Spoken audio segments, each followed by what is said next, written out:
Hey, Assalamu alaikum everyone. Today we're going to go over some interesting fun things.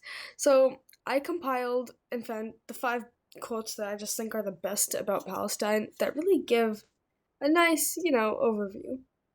So, let's start.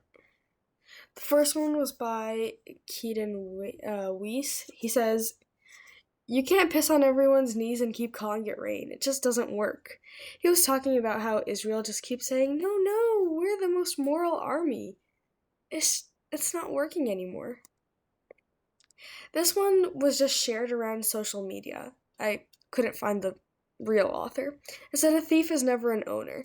And I just wanted to touch on this, the where people are literally letting Israel be a squatter just because they've been in a land that they've occupied and obviously they haven't even assimilated. The native people have not accepted them. They did accept them, but then after they became genocidal, they stopped accepting them. So a thief is never an owner, and if you could just drill that in people's brains, maybe the world would not be so death filled.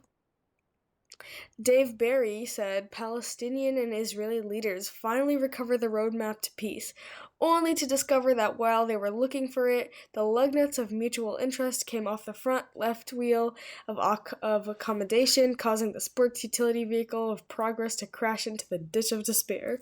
Wow. That great diction. Edward Said said, "You cannot continue to victimize someone else just because you yourself were a victim once. There has to be a limit."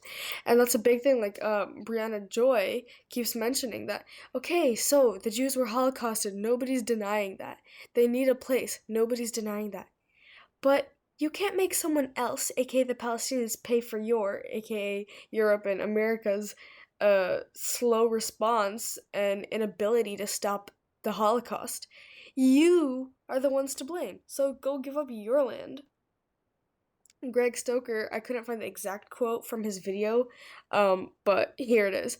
"Zionists are ending. The only ones left are from that old generation that still believes in racism. We just have to wait for them to die out, I guess." Anyways, those were just some funny things that I thought, maybe I could highlight them because they're really great for talking points when you're trying to talk someone out of Zionism and they're just not getting the point. These are like short, concise things that are like great.